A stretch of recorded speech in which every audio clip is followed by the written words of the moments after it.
दोस्तों ये ब्रह्मांड बहुत बड़ा है, शायद आप और हम इसकी कल्पना भी नहीं कर सकते। यहाँ पर किसी प्लैनेट्स, स्टार या गैलेक्सी के बीच की दूरी लाखों, करोड़ों और यहाँ तक कि अरबों किलोमीटर की हो सकती है, या कहे तो उससे कई भी करोड़ों गुना ज्यादा हो सकती है। यदि ब्रह्मांड के बसे पर देखें तो यहाँ पर हमारी धरती की कोई औकात नहीं है, लेकिन यहाँ रहने वाले इंसानों के सपने इतने बड़े हैं कि ये ब्रह्मांड उसे अनदेखा नहीं कर सकता। इंसान इस ब्रह्मांड में हमेशा दूर दूर तक ट्रैवल करने के सपने देखता है, लेकिन इन्हें सच करना फिलहाल मुमकिन नहीं। तो आखिर इसका क्या कारण है? जैसे कि आपको पता ही है कि ब्रह्मांड में ऑब्जेक्ट्स के बीच की दूरी और फिर ट्रैवल करने में लगने वाला समय ही इसकी सबसे बड़ी प्रॉब्लम है। मतलब मार्स और जुपिटर हमारे चांद जितना धरती के पास में ही होते हुए अब तक हम उन पर काफी सारे रिसर्च कर चुके होते, यहाँ तक कि एक दो बार वहां पर इंसान को भी भेज चुके होते, लेकिन ऐसा असल में पॉसिबल नहीं है, क्योंकि स्पेस में ऑब्जेक्ट के बीच ट्रैवल करना और उनमें लगने वाले समय को मैनेज करना तो फिलहाल हम इंसानों के बस की बात नहीं है। लेकिन अगर हम लाइट की गति से ट्रैवल कर पाते तो क्या हम इस ब्रह्मांड को एक्सप्लोर कर पाते, और क्या हमारे लिए लाइट की स्पीड से ट्रैवल कर पाना मुमकिन है? तो आज की इस वीडियो में हम जानने वाले हैं इसी के बारे में। दोस्तों, अगर आपसे पूछा जाए कि इस ब्रह्मांड की सबसे तेज चीज क्या है, तो आपका जवाब होगा लाइट।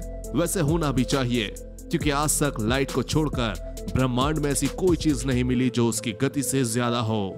लाइट की स्पीड वैक्यूम में लगभग 3 लाख किलोमीटर प्रति सेकंड होती है। मतलब कब ये आपके पास से निकल जाए आपको पता भी नहीं चलेगा। लेकिन क्या इंसान की बनाई ऐसी कोई चीज है जो इस रफ्तार से चल सके? वैसे अभी तक ऐसी कोई चीज नहीं है जो लाइट की स्पीड पा सके। तो क्या हम लाइट की स्पीड से ज्यादा तेज ट्रैवल नहीं कर सकते?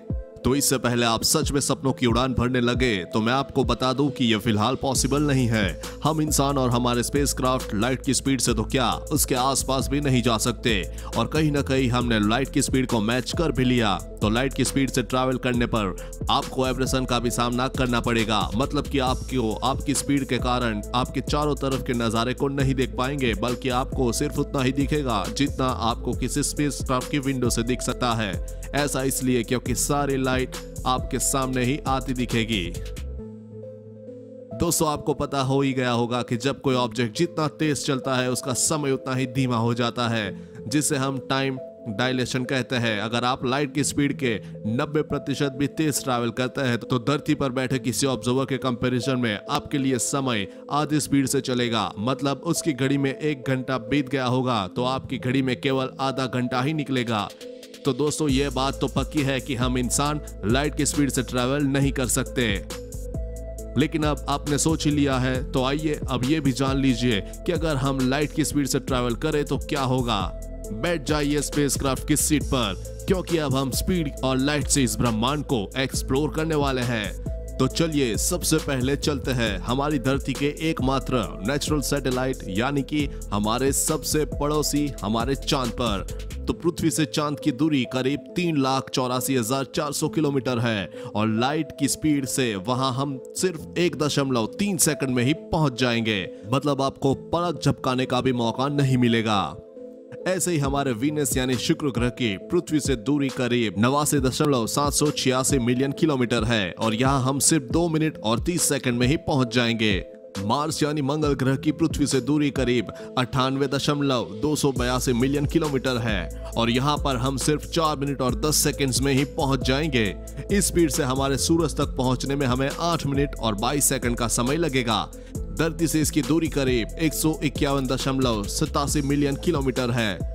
अब अगर हम सोलर सिस्टम के आखिरी प्लेनेट यानी कि नेपच्यून तक का सफर करें तो इसकी पृथ्वी से दूरी 4.3643 बिलियन किलोमीटर है, और यहाँ तक पहुँचने में हमें लाइट की स्पीड से भी 4 घंटे लगेंगे। तो दोस्तों, अब हम आपको हमारे सोलर सिस्टम के बाहर की दुनिया में ले जाने वाले हैं। तो चलिए चलते हैं हमारे सूरज के करीब सितारों के पास यानी कि प्रोक्सिमा सेंटोरी के पास। इसकी पृथ्वी से दूरी करीब 4.243 लाइट ईयर्स है, और यहाँ तक पहुँचने में लाइट को भी 4 साल से ज्यादा समय लगता है। हमारी गैलेक्सी की सबसे करीबी गैलेक्सी यानी कि एंड्रोमेडा गैलेक्सी तक पहुँचने में हमें 25 लाख साल लग जाएंगे। तो अभी तक तो इंसान ने पृथ्वी पर इतना समय ही नहीं बिताया। तो अब आप ये सोचते होंगे कि ब्रह्मांड में सबसे फास्ट ट्रैवल करने वाली लाइट से भी हम इंसान अपने जीवन काल में ब्रह्मांड को एक्सप्लोर कर नहीं सकते, तो नॉर्मल स्पीड से तो ये सोचना भी गलत होगा। सीधे सीधे कहे तो हम इंसान ब्रह्मांड को एक्सप्लोर करने का सपनों में ही सोच सकते हैं, लेकिन क्या पता कुछ आने वाले सालों में हम कुछ ऐसी खोज कर ले जो इन बेहद ही विशाल दूरियों को छोटा कर दे, पर शायद इससे भी हम अपने लाइफ टाइम में नहीं देख सकते। लेकिन दोस्तों निराश मत होइए, क्योंकि आज हम जितना ब्रह्मांड के बारे में जानते हैं उतना हमारा प्रीवियस जनरेशन सोच भी नहीं सकती थी। तब ना तो एडवांस टेलीस्कोप थे, ना इंटरनेट और ना ही यूट्यूब। तो दोस्तों अब आपके पास सारी सुविधाएं हैं। तो दोस्तों ये था आज का टॉपिक। अगर आपके मन में कोई भी सवाल हो तो आप नीचे कमेंट कर दीजिए, हम उसका जवाब वीडियो के माध्यम से देंगे। अगर ये वीडियो आपको पसंद आई हो तो लाइक और शेयर करना मत भूलना। धन्यवाद।